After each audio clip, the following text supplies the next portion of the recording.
Cikgu akan present. Boleh tengok di dalam laptop atau telefon kamu. Okey. Baiklah. Kita mulakan dulu pembelajaran kita dengan bacaan Al-Fatihah bagi yang menganut agama Islam. Bismillahirrahmanirrahim. Alhamdulillahirabbil alamin. Arrahmanirrahim. Maliki yaumiddin. Iyyaka na'budu wa iyyaka nasta'in. Ihdinas siratal mustaqim. Siratal ladzina an'amta 'alaihim ghairil maghdubi 'alaihim waladdallin. Amin. Okey, baiklah. Kita mulakan kita punya bahagian yang pertama, pendidikan jasmani tahun 6. Kita masih lagi berada dalam unit 1 yang bertajuk putaran 360 darjah. Putaran 360 darjah. Baik. Hari ini, cikgu mau pastikan semua murid-murid yang hadir kelas online dapat mengetahui sejarah trampolin moden. Trampolin ni apa? Trampolin moden ni apa? Jadi kita akan lihat apakah sejarah trampolin moden supaya hari ini kita belajar dan kita dapat ilmu yang baru. Kemudian yang kedua adalah cikgu mahu murid-murid mengetahui cara memutarkan badan. Okey. Putaran 360 darjah. Baiklah. Ini dalam buku teks muka surat 5. Siapa yang ada buku teks, yang sudah ambil buku teks, boleh tengok di dalam buku teks kamu supaya lebih nampak jelas. Siapa yang tidak buku teks, boleh tengok pada slide yang cikgu sudah sharekan ni lah.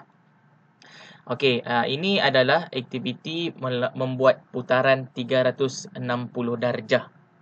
Okey, dia ada 3 lah langkah yang kita akan perhatikan ketiga-tiga langkah tersebut secara detail atau terperinci.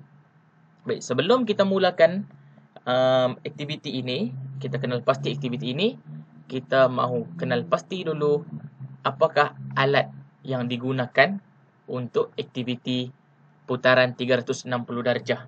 Baiklah. Alat yang digunakan adalah trampolin moden. Apakah itu trampolin moden? Okay, trampolin moden ialah satu alat yang digunakan untuk kita melompat. Dia ada reaksi lah,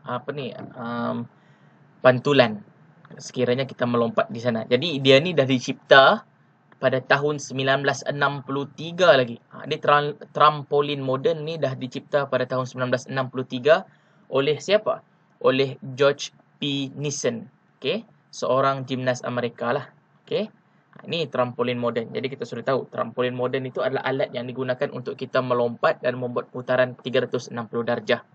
Jadi ingat, dicipta pada tahun 1963 oleh George P. Nissen. Baiklah, sebelum kita mula melihat langkah penghasilan ni, cikgu mau kembali kepada slide yang ini. Panduan keselamatan.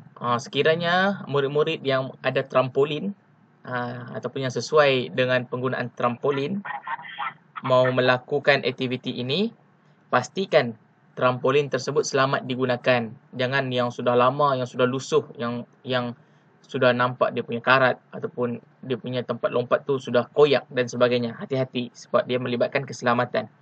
Lepas tu kena pastikanlah aktiviti yang kamu lakukan ini berada di tempat dan ruang yang selamat. Jangan berada di tempat yang bahaya. Contohnya di dapur buat.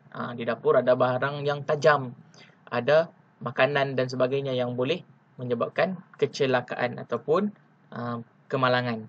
Kemudian pastikan tilam pendaratan diletakkan sekeliling trampolin. Ini untuk keselamatan. Takut-takut masa kita lompat nanti landingnya di tempat lain. Okey. Bagi yang ada trampolin lah, bagi tiada kita hanya belajarlah hari ini. Baik. Yang pertama kita hendaklah bersedia. Langkah yang pertama sebelum memulakan putaran 360 darjah ni kita perlu bersedia. Dalam keadaan bersedia sudah. Jangan ada sakit perut dalam keadaan kita orang kata bercakap dengan orang lain tiba-tiba baru mau buat trampolin, tidak boleh, kena bersedia memberi tumpuan. Yang kedua, fleksi lutut lah. Fleksi lutut ada dalam gambar ni. Boleh tengok di sini ni. Lutut tu kita bengkokkan sikit supaya apa? Supaya dia fleksibel.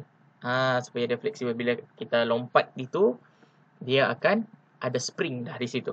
Kemudian ayun tangan ke atas untuk keseimbangan. Itu yang pertama. Kemudian langkah yang kedua, Apabila kita sudah ayun tangan, kita sudah spring ke atas tu, barulah lonjak dengan postur badan lurus. Pastikan badan kita lurus, jangan bengkok. Jangan ke kiri atau ke kanan, saya ingat. Pastikan lurus. Masa kita spring ke atas itu, kita lonjakkan badan kita lurus dan putarkan badan kita 360 darjah. Okey. Mulakan putaran dengan memutar bahu dari kiri ke kanan atau dari kanan ke kiri. Ikut pilihanlah. Dari kiri pusing ke kanan. Baik, ini kena buat dengan pantas ni sebenarnya. Sebab itulah kena bersedia dan berikan tumpuan. Kemudian, apabila fasa mendarat pula, mestilah mendarat dengan kedua-dua belah kaki. Jangan sebelah saja. Kalau sebelah saja, nanti badan kita tidak stabil. Dan berkemungkinan akan jatuh ataupun beralih tempat ke kiri atau ke kanan. Sebab itulah kena mendarat pada kedua-dua belah kaki serentak. Kemudian kita angkat tangan untuk mendapatkan kestabilan yang lebih lagi. Dan fleksikan lutut kita. Maksudnya, bengkokkan lutut kita masa kita mendarat. Supaya apa? Tidak mengalami masalah kekejangan. Okey, kita terus bengkokkan lutut apabila kita mendarat. Okey. Dan rapatkan tangan di sisi apabila sudah mendarat. Supaya dia lebih terkawal lah. Tidak terjatuh ataupun ke kiri kanan. Baik, itu sahaja dia punya aktiviti. Mudah sebenarnya. InsyaAllah kalau nanti sudah selesai PKP, guru-guru PJK akan memberikanlah praktikal kepada murid-murid yang tidak ada trampolin di rumah. Kita akan buat di sekolah nanti. InsyaAllah. Baiklah. Ini adalah video. Murid-murid boleh lihat macam mana video putaran 360 darjah.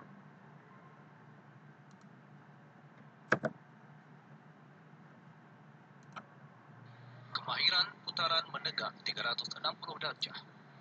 Bersedia. Okey, tengok fleksi lutut.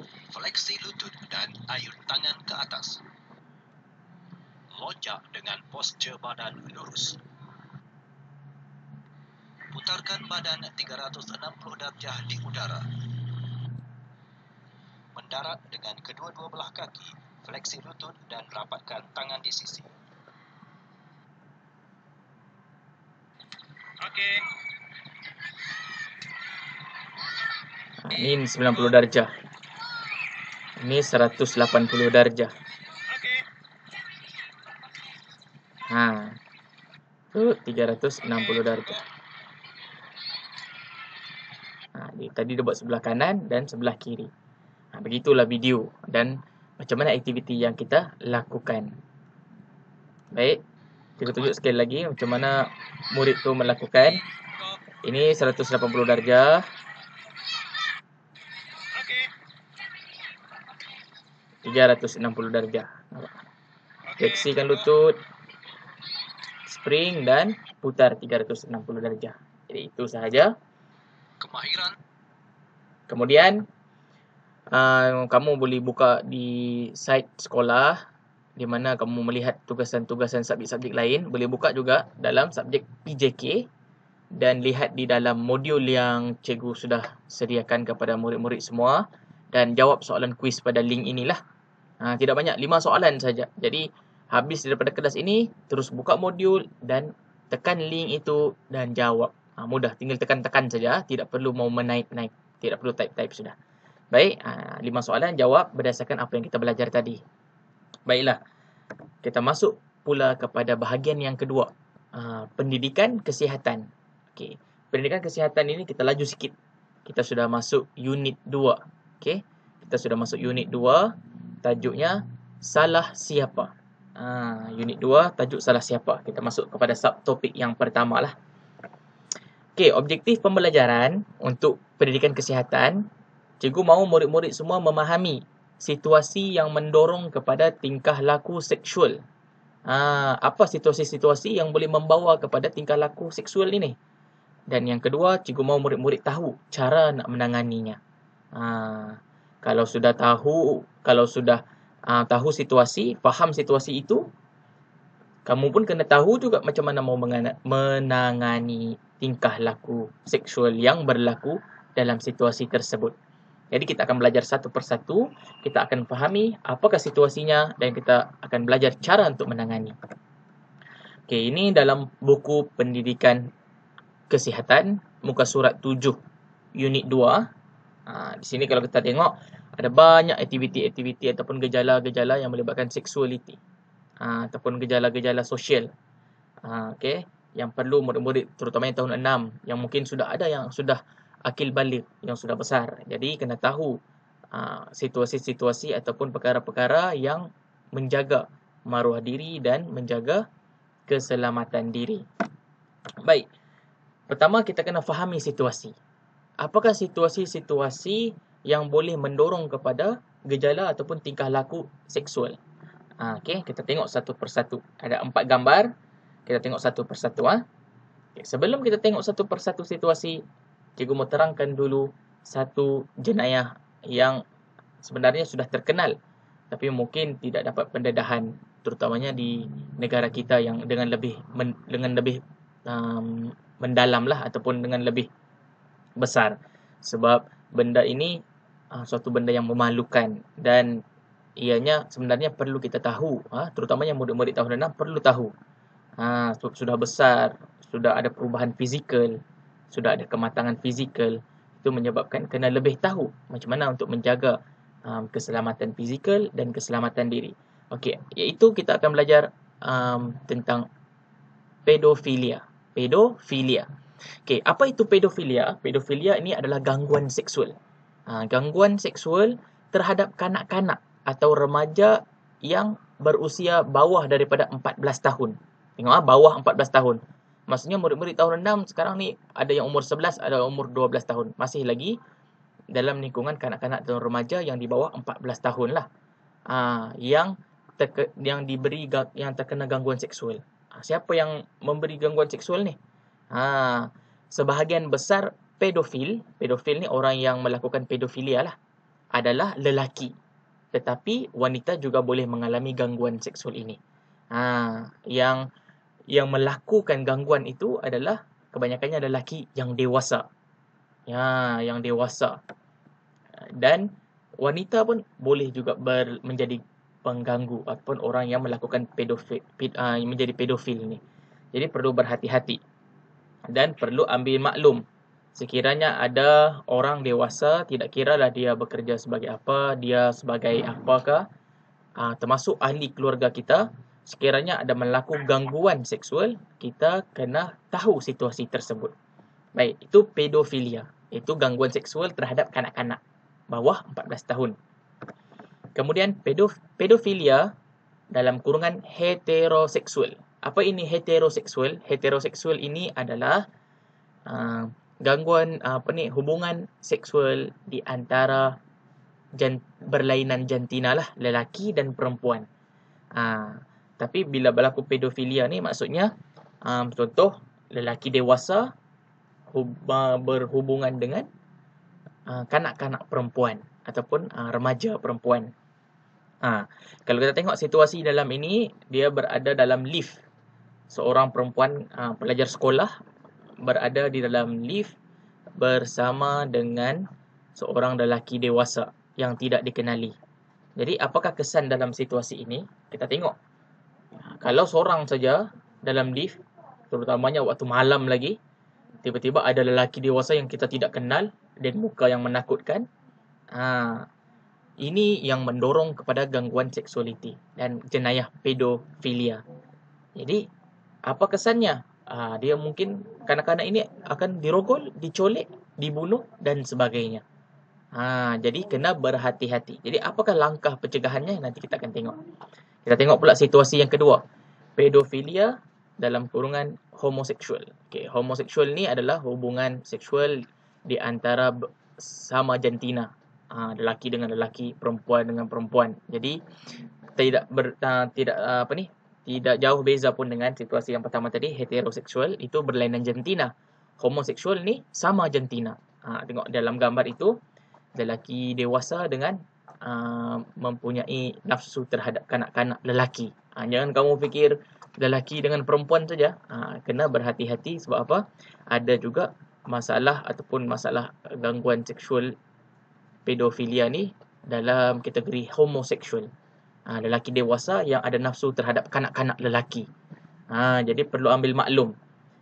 Kalau ada berlaku situasi di sini, di tepi jalan, di lorong-lorong yang senyap, kita lalu, kita nampak ada lelaki yang mengikut dengan pandangan yang menakutkan. Jadi, apa kesan dalam situasi ini? Sama juga macam pedofilia yang dengan kanak-kanak perempuan. Sama juga, dia akan diculik, dia akan dirogol dan sebagainya. Itu kita kena maklum.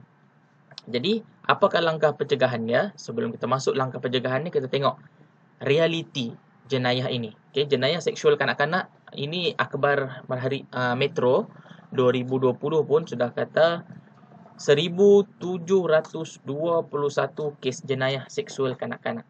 Kita tengok ramai ni kanak-kanak sudah terkena dengan jenayah seksual oleh orang-orang dewasa. Kena berhati-hati terutamanya dalam situasi PKP ni. Walaupun stay at home, tapi kadang-kadang bila sudah orang stay at home ni, bila keluar rumah tu dia akan melakukan banyak perkara-perkara yang tidak baik. Kena berhati-hati. Baiklah. Langkah penjagaan, cikgu berikan sini 5, ada banyak lagi langkah penjagaan. Tapi cikgu bagi sini 5 supaya kamu dapat ambil maklum dan catat nota apakah langkah penjagaan. Mungkin keluar dalam kuis, jadi kena maklum. Pertama sekali, jangan bersendirian ketika keluar rumah, terutamanya bagi wanita, bagi perempuan. Dan kalau boleh bersendirian ini, janganlah pula bersendirian terutamanya waktu malam. Kena elakkan. Jangan bersendirian ketika keluar rumah. Kalau boleh ada teman lah. Yang kedua, sentiasa bersama teman, kawan ataupun ahli keluarga kita apabila keluar. Mesti ada teman, terutamanya perempuan. Lelaki pun kena juga berhati-hati. Mesti ada teman. Itu lebih selamat. Kalau apa-apa berlaku dekat diri kita, kawan kita ada untuk melaporkan kepada ahli keluarga kita ataupun pihak yang berkuasa. Kemudian yang ketiga adalah jangan pergi ke tempat atau laluan yang sunyi, tempat yang private ataupun tempat yang gelap, tempat yang tidak terjaga, bukan tempat awam lah. Jadi kalau kita ada tempat yang lebih umum, kita jangan lalu di tempat yang sunyi. Contohnya di lorong-lorong yang sunyi, kita tahu sudah di sana ada penaki dada, di sana ada orang-orang samsing dan sebagainya. Kena berhati-hati, elak daripada lalu di tempat situ atau pergi di tempat situ. Kemudian pergilah ke tempat awam yang mempunyai orang dan selamat. Kita nampak contohnya kita pergi UK, contohlah. Kalau ada urusan penting, kalau untuk berjalan-jalan jangan masa PKP ni. Contoh saja cikgu cakap, kalau kita pergi UK, di UK tu ada ramai orang. Jadi orang-orang yang mau melakukan jenayah ni dia akan lebih berhati-hati sebab ada orang yang melihat. Jadi pergi ke tempat awam atau kawasan yang lebih selamatlah. Okey, dan yang kelima adalah jangan kita menerima pelawaan ataupun ajakan daripada orang yang kita tidak kenal. Kita tidak kenal dia, tiba-tiba dia bagi gula-gula ataupun dia bagi duit, kemudian dia ajak kita pergi ke satu tempat. Jadi kena berhati-hati dan kena sentiasa waspada bila kita berjumpa dan berada dalam situasi itu. Ini adalah langkah pencegahan. Kita tidak mau, tidak apalah, saya sudah kenyang dan sebagainya. Okay? Saya tidak minat makan gula-gula dan sebagainya. Supaya apa? Supaya kita selamat daripada jenayah-jenayah seksual.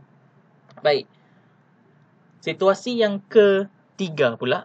Kita tengok situasi yang ketiga ni ada seorang lelaki pekerja yang mencuci tandas, tetapi dia mencuci tandas wanita, dan ketika itu ada ramai ataupun ada wanita yang sedang menggunakan tandas. Ini adalah jenayah mengaibkan kehormatan wanita lah. Di mana apa kesan dalam situasi ini ialah dia akan menjatuhkan maruah wanita. Kalau perempuan itu mahu pergi ke tandas, kan, mau menunaikan hajat, mau bersiap dan sebagainya, dia punya fizikalnya dapat dilihat oleh lelaki yang mencuci tandas. Alasan dia mencuci sebab mau bekerja, kan. Lepas tu kita kena berhati-hati. Contoh kalau di tandas sekolah ataupun di tandas di rumah masing-masing, kena berhati-hati, pastikan tidak ada orang yang melihat kita apabila kita pergi ke tandas, berada dalam tandas. Baik, ini adalah mengaibkan kehormatan wanita lah. Okey, apa langkah pencegahan dia? Pertama, kita kena pastikan tandas awam berada dalam keadaan selamat sebelum menggunakannya. Contoh tandas sekolah. Kita tengok dulu tandas sekolah, tiada orang ke, tiada lelaki ke, tidak ada kerosakan ke, dan selamat digunakan, baru kita gunakan dia. Yang kedua, laporkan kepada pihak berkuasa sekiranya ada individu yang mengaibkan kehormatan wanita. Contohnya kita nampak ada individu ataupun seorang lelaki yang masuk ke dalam perempuan. Okey, yang mahu orang kata apa, skodeng ataupun mau melihat perempuan ditandas. Jadi apa kita perlu buat? Kita beri amaran kepada, kita mau laporkan kepada pihak berkuasa ataupun kita laporkan terus kepada pihak berkuasa supaya um, pihak berkuasa akan mengambil tindakan lah. Kemudian yang ketiga ni paling penting lah dalam banyak-banyak ni, ini yang paling penting dalam tiga-tiga langkah pencegahan, ini yang paling penting. Terutamanya perempuan, pastikan pakai pakaian yang sopan dan menutup aurat bagi yang muslim. Bagi untuk apa ni? Untuk mengelak daripada pandangan yang tidak baik daripada golongan lelaki. Kalau pakai pakaian yang sopan, lelaki pun tidak mahu melihat dengan pandangan yang tidak baik. Kalau sudah pakai ketat-ketat, seksi-seksi, koyak sana, lubang sini, itu yang menyebabkan mudah untuk terkena ataupun mendorong kepada gangguan seksual. Okey. Baik, itu adalah langkah pencegahan lah. Kemudian kita tengok kepada berita dalam akhbar online ini, kita tengok masuk tandas wanita lelaki di penjara 12 bulan. Kan? Mahkamah Majistret menjatuhkan seorang buruh binaan dengan hukuman penjara 12 bulan, iaitu setahun, atas kesalahan memasuki tandas wanita dan mengaibkan kehormatan seorang jurutera wanita. Jadi lelaki itu didakwa. Lelaki ni umur dia 22 tahun. Masih muda lagi.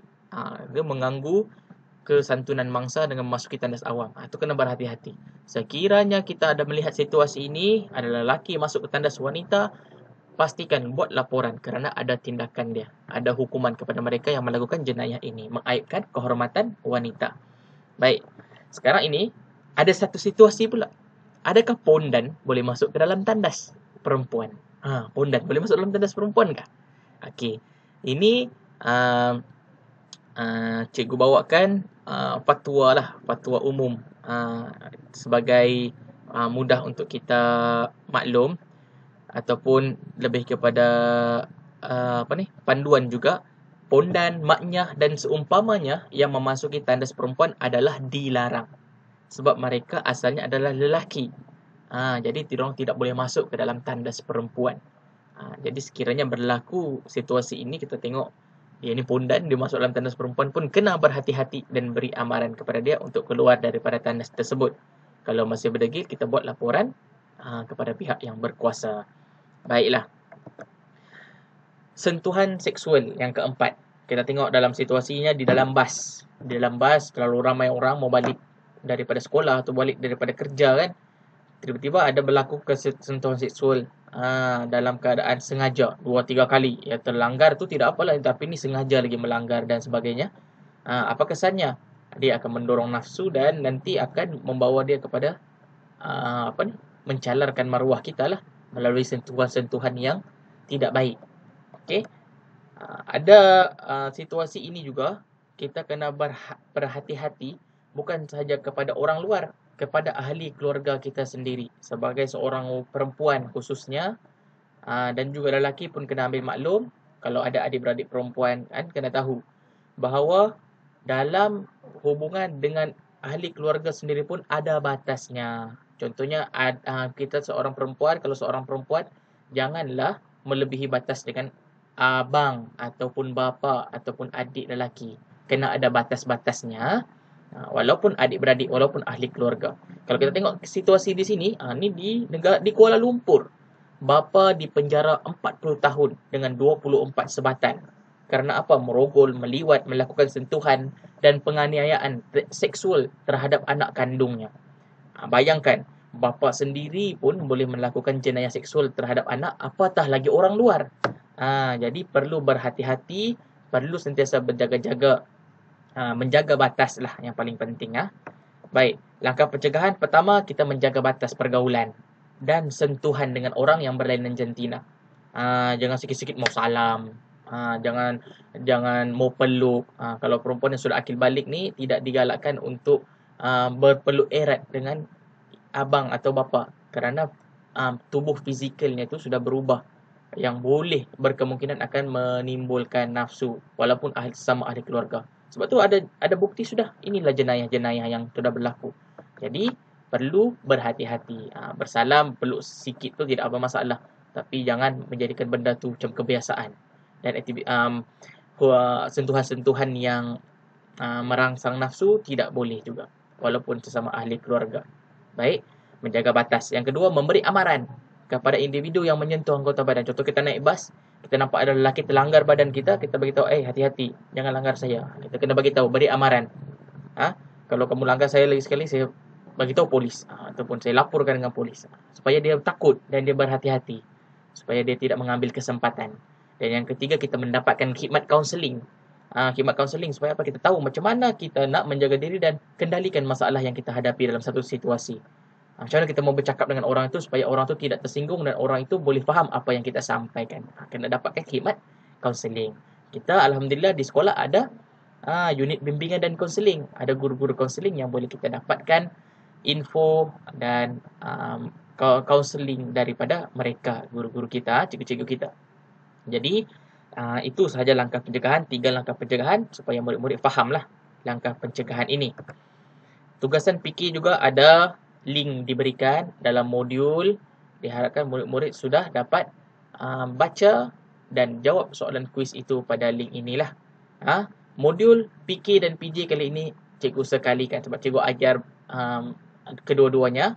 Cikgu sekalikan dalam satu modul. Jadi boleh tengok dalam slide itu dan boleh tekan link tersebut untuk menjawab 5 soalan saja PK, 5 soalan PJ boleh jawab berdasarkan apa yang kita belajar hari ini. Baiklah, rasanya itu sahaja pembelajaran kita untuk hari ini. Sekian, terima kasih.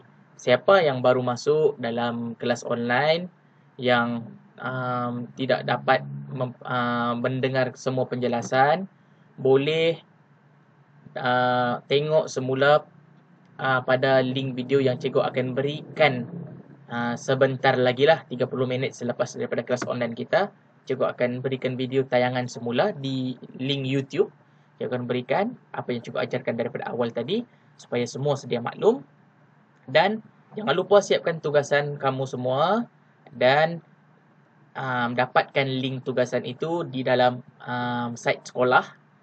Buka modul PDPR 2021 tahun 6 PJK 2021 dan carilah minggu yang ketiga. Okey, minggu yang ketiga, kita masuk minggu yang ketiga. Jawab kedua-dua soalan kuis, PJ dan PK. Ada 2 soalan kuis. Tapi sikit je, 5 soalan saja. Jadi diharapkan dapat